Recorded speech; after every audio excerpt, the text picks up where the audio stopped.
Guys, welcome back to my channel. तो कैसे हैं आप सब लोग? उम्मीद करती हूँ ज़बरदस्त मस्त एंजॉय कर रहे होगे। तो गाइस, आज हम जिस वीडियो के ऊपर रिएक्ट करने जा रहे हैं, सबसे पहले पढ़ लेते हैं उसका title, the truth about my marriage, Yuzi Chahal opens up. तो एक लंबे टाइम के बाद जो है फाइनली यूजी भाई ने जो है अपनी चुप्पी तोड़ी है और चीज़ों के बारे में बताया है कि चीज़ें किस तरह से है और उनकी मैरिज लाइफ जो थी क्या था, किस तरह से था, ईच एंड एवरीथिंग हम जानेंगे इसी वीडियो के अंदर। तो वीडियो में लास्ट तक जुड़े रहना, डिस्कशन होगी हमेशा की तरह ज़बरदस्त सी, और चैनल को सब्सक्राइब करना बिल्कुल मत भूलना। तो चलो चलते हैं और चलकर देखते हैं और जानते हैं कि इस पूरी सिचुएशन में एक्चुअल में पीछे स्टोरी थी क्या। What went wrong? क्या गलत हुआ आपके साथ? आप प्यार में थे, आपकी बहुत love story everywhere it was out, it was a beautiful love story, लोग काफी आप लोगों को पसंद करते थे, and then all of a sudden news आती है दैट आप लोग सेपरेट हो रहे हो। मतलब धीरे धीरे बिल्डअप होती है, and then one day divorce. काफी टाइम से चल रहा था, तो we decided we don't want to show the people। ठीक है, जब तक नहीं हो जाता फेयर, क्योंकि क्या पता ना भी होता तो फिर वो एक अलग सा वो सिनारियो बन जाता। तो हमारा ये था, जब तक एक पॉइंट पे जाके हम पहुंचेंगे नहीं, we don't want to say anything, we like a normal couple on social media। were you faking it थोड़ा टाइम तक एंड में कि मे बी वर्क हो जाए? Yep। What do you think you did wrong? क्योंकि कभी भी दो लोग अलग होते हैं तो दोनों गलत होते हैं किसी ना किसी। देखो, आई थिंक मेरे को ऐसा लगता है relationship is like a compromise. मतलब कुछ आपको कॉम्प्रोमाइज चीजें करनी पड़ेगी, कुछ मुझे करना पड़ेगा। अगर एक को गुस्सा आता है, डेफिनेटली दूसरे को चुप रहना पड़ेगा, सुनना पड़ेगा। ऐसे नहीं होगा कि दोनों लड़ेंगे फिर तो वो लड़ेंगे ही लड़ेंगे। और कई बार दो बंदों का नेचर नहीं मिलता है। तो आई थिंक वो भी एक बहुत ज़रूरी होता है कि I was playing for India, वो भी अपना काम कर रहे थे, नहीं मिल पा रहे थे, सो चीज़ें, मतलब तो time was a big issue. Time, और मतलब चल ही रहा था 2-1 साल से वो चीज़ें। If you had two point out कि मुझ में एक ये चीज़ थी जिसकी वजह से शायद मेरा वर्कआउट नहीं हुआ, तो आप में क्या प्रॉब्लम थी? What do you think? It can be problem for the world, it can be not problem for the world, but आपको क्या लगा कि मैं ये मिसिंग था मेरी साइड से? आई थिंक उस टाइम मैं इतना घुसा हुआ था डिवाइड करके कि यहाँ टाइम भी देना है, यहाँ टाइम भी देना है, तो मैं चीज़ें सोच ही नहीं पा रहा था। रिलेशनशिप पे काम नहीं कर पा रहा था, रिलेशनशिप हाँ, क्योंकि इतना फंस हो गया था। और जब वो रोज होना स्टार्ट हो जाता है ना, फिर वो ऐसा कहता है छोड़ो, तो उसका भी फर्क पड़ता है। डू यू थिंक कि दो एम्बिशियस लोग साथ में नहीं रह सकते? आई थिंक रह सकते हैं, बिल्कुल रह सकते हैं। सबका अपनी अपनी लाइफ होती है, सबके अपने अपने गोल्स होते हैं, एंड एज ए पार्टनर आपको उस चीज़ को सपोर्ट करना चाहिए। कोई आप 18-20 साल से किसी चीज़ में हो, आप एक रिलेशनशिप में आए, जरूरी नहीं है कि आप किसी के लिए वो चीज़ छोड़ दो। आपके भी ड्रीम्स है, अग्री, आपने भी उसके लिए बहुत मेहनत करी है, बहुत सेक्रीफाइसेस करे हैं। कोई अगर दिल से छोड़ करता है तो दैट्स फाइन, रिस्पेक्ट दैट। नहीं भी करता, रिस्पेक्ट दैट, क्योंकि आप ना किसी की चीज़ के पीछे भागोगे ना, वो उतनी दूर जाती है। ऐसे ही है। बिकॉज हम रिलेशनशिप्स की बात कर रहे थे। टेल मी, आपके रेड फ्लैग्स क्या है? मेरे red flags which you are aware of? I think मैं ज़्यादा बोल नहीं पाता हूँ, एक्सप्रेस नहीं कर पाता हूँ मैं। मेरे में है वो चीज़, है ना, working on that. And express खुशी भी नहीं कर पाते हो, सैडनेस भी नहीं, कि सिर्फ सैडनेस? आई थिंक दोनों। मतलब आप अपने पार्टनर से क्या खुश हो, क्या मतलब क्या खुशी क्या होती है, आप क्या मतलब आप अच्छे डिनर पे जाओगे, अच्छी जगह हॉलीडेज पे चले जाओगे, और डिफरेंट तो होगा नहीं। और जब सैड होते हो, कई बार आपको लगता है यार सामने वाले को भी आना चाहिए, तो ये चीज़ का भी बहुत फर्क पड़ता है। तो I think express I can't ज़्यादा हो जितना, अगर कोई सामने वाला ज़्यादा एक्सप्रेसिव होता है तो वो ऑब्वियसली आप कम्युनिकेशन आपको चाहिए हर चीज़ में। तो कई बार मैं अंदर ही अंदर चुप हो जाता हूँ मैं, कि बस सुनते रहो, छुपा लो, यू कांट रिप्लाई, और आपको बल्कि करना चाहिए। डू यू थिंक यू अगर आज जो मैच्योरिटी लेवल उस हिसाब से आप करते हैं रिप्लाई? डेफिनेटली, और मैंने किया भी है, पर कई बार किसी बात का सर पैर नहीं होता।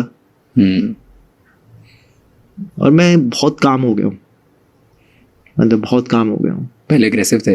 एग्रेसिव कभी नहीं रहा मैं। Then? कभी भी, मतलब मैं काम मतलब इतना हो गया हूँ कि चलो जो है देख लो। मैं क्या चिल्ला के करके, मेरा गुस्सा आता है जब मेरा बिल्कुल पारा बाहर, जब मेरा पारा हो जाता है उस दिन फिर मेरा निकलता है। हाँ, पूरा मेरा फिर निकलता है। मैं कभी लड़ाई में अब्यूज़ नहीं करता, ना कभी मैं हाथ उठाता, चाहे लड़का हो चाहे लड़की हो। मैं कभी भी गाली दे के लड़ाई में बात नहीं करता, और बहुत ही रेयर चांस होगा मेरे अपने या मुझे कोई अब्यूज़ वर्ड यूज़ करते हुए देखेंगे। मोस्टली मैं आप करके बात करता हूँ। बट जैसे आपकी इमेज है ऑनलाइन बिल्कुल ऑपोजिट। अब ऑनलाइन देखो, ऐसे दिखता है कि मुझे दुनिया से फर्क नहीं पड़ता, मैं तो बहुत खुश रह रहा हूँ, मैं मस्ती में रह रहा हूँ। मे बी 50 तरह के टैग्स जो लोगों ने आप पे लगाए। अब मैं खुश रहता हूँ। मेरे को मेरे दोस्तों के साथ, जैसे मैं शिकीबा के साथ रील बनाता हूँ, आई लव दैट। मैं जैसा हूँ मैं हूँ। अब प्रॉब्लम इज लाइक आप सोशल मीडिया पे सब कुछ एक्सप्रेस नहीं कर पाते। बिल्कुल ऐसे ही है, क्योंकि उसका मजाक भी बनता है, कई लोग उस पर सीरियस भी होते हैं। ऐसे ही है। मैं नहीं चाहता कि यार मैं हर जगह अपने आप को देखूं बिना मतलब के। पर जब सोशल मीडिया टैग्स होते हैं तो आप रिप्लाई नहीं करते हो। जैसे आपको बोला कि आप चीटर हो और आपने कोई रिप्लाई नहीं किया। आई थिंक उस टाइम मैं वेट कर रहा था कि मैं एक दिन खुल के बोलूंगा मैं। बट कुछ चेंज होता है, आसपास के लोगों का नजरिया चेंज हो जाता है जब ऐसा होता है? मेरे वालों को तो नहीं होता, क्योंकि उन्होंने मेरे को बचपन से देखा है, और मेरे दोस्त जो है उन्होंने मेरे को देखा है। बट इमीडिएट सर्कल मान लो 5 लोगों का नहीं होता, बट 15 लोग में जो होते हैं उनका तो होता होगा। आई थिंक मेरे कोलीग्स जितने भी हैं, दे डोंट केयर, क्योंकि उन्होंने मेरे को अपने साथ रहते हुए देखा है, टूर्स पे साथ रहते हुए देखा है, और मेरी फैमिली ने देखा है। बस प्रॉब्लम ये हो जाती है कि आई थिंक उनको एक शॉकिंग लगा कि आफ्टर डाइवोर्स ये मतलब कितना ऐसे खुश हो गया। आई थिंक कई लोगों को इससे जलन भी हुई होगी। तो क्यों हो गए इतने खुश? कुछ उससे पहले मैं वो 3-4 महीने देख चुका था ना अपने में, परेशान हो चुका था मैं। बट तो भी 3-4 महीने में coming out of it is big thing. Process हुआ धीरे धीरे। मेरे दोस्तों ने मेरी बहुत हेल्प करी उसमें।